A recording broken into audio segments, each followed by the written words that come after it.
How are we doing, beautiful people? Welcome to another episode of Gone EV. We are in the brand new 2023 Jeep Wrangler 4xe Rubicon. We'll do pretty much an in-depth review of the Rubicon and gas it up for the first time. This Wednesday, the 10th, will be exactly 4 weeks since we purchased the Rubicon, and we've yet to put gas in it. My wife, her daily commute consists of just a little bit above what the range is, but she charges every day, so she uses very little gas. I'll go in depth with the numbers and everything else, but let's take a quick look at the gauge and see what we got. So as you see here in the upper right hand corner, we have 96% battery. We have very little gas, but we've gotten 741 miles so far without putting an ounce of fuel in here. But like I said, she charges every single day. We'll go through the numbers, and as you can see here, we're in electric mode now. I can go straight to gas. That's gas. I can go into hybrid, but because we're low on fuel, actually what I should do is put it in gas and drive it and see how many more miles we have. Hopefully I don't run out of gas. Well, I guess I could always switch to electric. And we're gonna go fuel up and see what this is gonna cost with whatever current gas prices are. I honestly don't know, and I don't mean that to throw shade or a flex. I just don't know what gas is at the moment. So let's just take a ride and see what we got. So this 2023 Jeep Wrangler Rubicon 4xe MSRP's for about 72. This specific model with the Sky One Touch. We had to add the backup sensors in the bumper. So the MSRP on this is about $73,000. There is a Clean Energy Act rebate of $7,500 when you purchase any plug-in or EV vehicles. That's taken right off the top. And then after dealership discounts and everything else, total discounts about $10,000. So we got this Jeep Wrangler for basically just around $63,000. Payments went up from $460 to $650, so $190. But the beauty of it is my wife no longer has to get gas every single week, where that would cost her about $40 to $45 weekly. Now she's gone 4 weeks and she hasn't had to put any gas in. I'm gonna fill up the tank for the first time to see what it costs, how many gallons it is, to have an idea of what that would cost. As far as the electricity is concerned, the battery on this is a 17 kilowatt battery. With my charger that we have at the house already installed, it puts out about 11 kilowatts, almost 11 and a half kilowatts an hour. So unfortunately this Jeep Wrangler can't receive 11 and a half. The most it can receive is 6 or 9, I think it is. So in 2 hours, this Jeep will be fully charged at the house.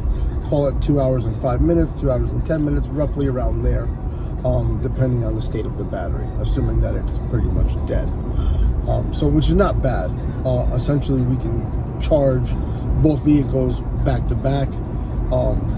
If hers only takes 2 hours, mine usually charges to between 80 and 100% in 8 and 9 hours overnight. Not a big deal. The cost of charging her car every single day. We were able to change utility companies. So if you're not familiar with that, Energize CT, instead of paying the 24 cents a kilowatt from Eversource, you can change providers. So we did so, and we went from 24 cents back to 12 cents, 0.12990 to be exact. So 17 kilowatt battery to charge 0 to 100 is $2.20. So in theory, Monday through Friday, it would cost her $11 exactly to charge the car. $11 a week. If obviously Saturday and Sunday driving, she stays within a 30-mile range, she can always charge. It only goes into gas once the battery's dead. So there's very little bit of gas being used at a time. But $11 a week, basically $44 a month, is what she would have been spending for 1 week of driving her gas Jeep Wrangler, the one previous to this one. So that's a huge savings right there. Even from her having to spend an extra $109 a month in payments. So that's not too bad at all. Let's fill up now and see what this is going to cost. So we're filled up. It looks like it's a 14-gallon tank at gas at $3.55. It's costed us $49 even to fuel up the Jeep Wrangler. Not bad, but gas is also relatively expensive at the moment. Some of the specs of the Jeep: it is a 2.0 4-cylinder engine, approximately 375 horsepower, 470 foot-pounds of torque, 0 to 60 in 6 seconds. So the EPA estimate is 49 miles per gallon with charge, and we're at 53 miles per gallon. That's fantastic. That's absolutely fantastic. I'm going to try to see if we can keep pushing it even further. See if we can't get to 55 miles per gallon with charging and fuel. Does an estimated 370 mile range. We would have to test that by being fully charged and full tank of gas and just driving it somewhere to see what that actual range is when you're not stopping to charge daily. Let's do a little quick walk around the Jeep Wrangler, shall we?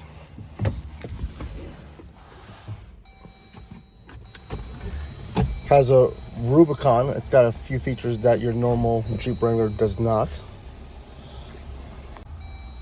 Front and rear locking axles if you're going off-roading. Rubicon specific. Rubicon sitting on, I believe these are 17s. Yep, 17-inch wheels, 33-inch tires. You can tell it's a Rubicon. I mean, it's a hybrid due to the blue hooks on the front and the back, blue accents on the roof. It's in electric mode now, and you can kind of hear it. I don't know if that's getting picked up or not.